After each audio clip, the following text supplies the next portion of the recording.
Le coq tourne autour des graines alors qu'il devrait tout avaler pour qu'Édouard reçoive le pardon. Suivez cette histoire de famille. On apporte un coq tout blanc. Magnifique, pur. On apporte aussi un bol de maïs. L'oracle se tourne vers Édouard. Prends 5 graines dans ta paume. Édouard tend la main tremblante. Plonge sa main dans le bol. Prends 5 graines. L'oracle lève les mains vers le ciel. Ferme les yeux. Ô Dieu de cette terre, ô esprit de maman Élise, cet homme, Édouard, demande votre clémence. Il demande votre pardon. Silence total dans la salle. Manifestez votre volonté. L'oracle regarde Édouard, jette les graines au sol. Édouard ouvre sa main. Les 5 graines tombent. L'oracle dépose le coq au sol. Le coq regarde les graines. S'approche. Avale la première graine. Tout le monde retient son souffle. Le coq avale la deuxième graine. Puis la troisième. Les 3 dieux du village ont accepté. Mais le coq s'arrête. Il regarde les 2 graines restantes. Commence à tourner autour. Édouard transpire. La 4e, c'est ma mère. Le coq tourne. Encore, encore. Il penche la tête. Regarde la graine. Mais ne la mange pas. Édouard a peur. Ma mère? Va-t-elle me pardonner après tout ce que j'ai fait? Le coq continue de tourner. En ville, dans un grand immeuble moderne. Le PDG d'une entreprise est dans son bureau. C'est Monsieur Jonas, l'homme qui avait secouru maman Élise et l'avait amenée à l'hôpital.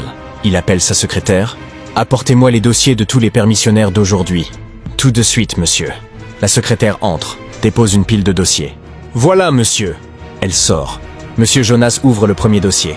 Lit le nom, le motif. Passe au deuxième dossier. Lit. Passe au troisième. Il continue de lire. Dossier après dossier. Au village, le coq tourne toujours autour des 2 graines. Édouard transpire, pris en silence. Le coq va-t-il avaler les 2 graines restantes? Monsieur Jonas va-t-il découvrir que l'un de ses permissionnaires est le fils ingrat? Le coq tourne toujours autour des 2 graines. Soudain, il s'arrête. Penche la tête. Avale la 4e graine. Édouard expire, un soulagement. Ma mère m'a pardonné. Mais le coq regarde la dernière graine. Tourne autour, 1 fois, 2 fois. Puis se retourne. Laisse la graine au sol. S'éloigne. Édouard se fige. Les sages murmurent. L'oracle parle. Ta mère accepte ton pardon.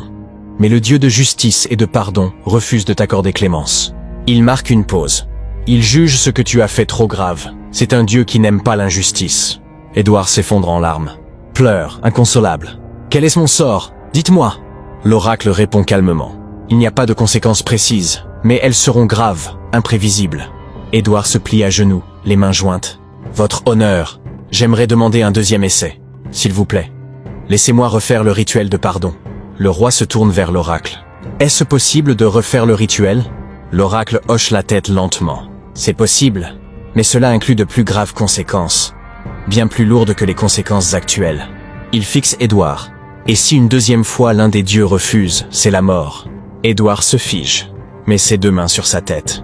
La mort. Il respire difficilement. Non, non, je ne peux pas, je refuse de continuer.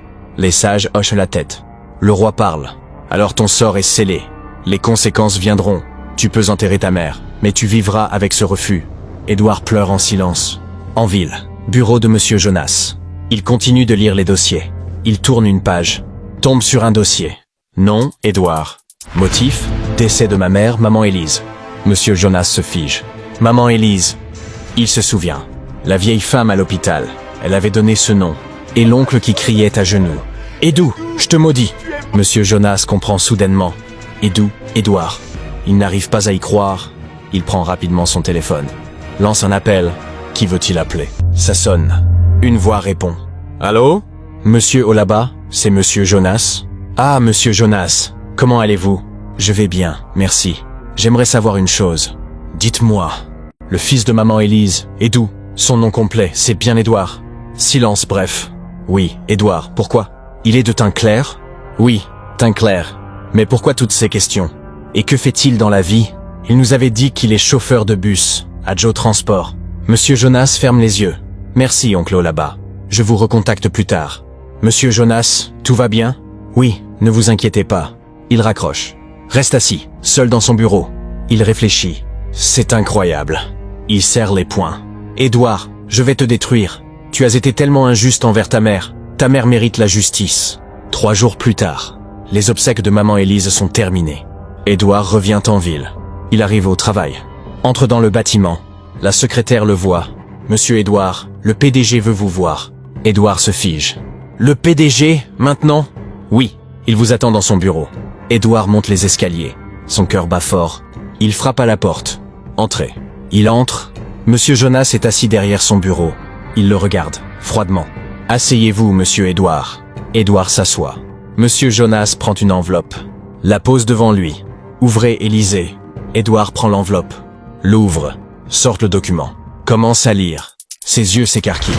Il se fige. La famille, c'est sacré. La famille, c'est la racine.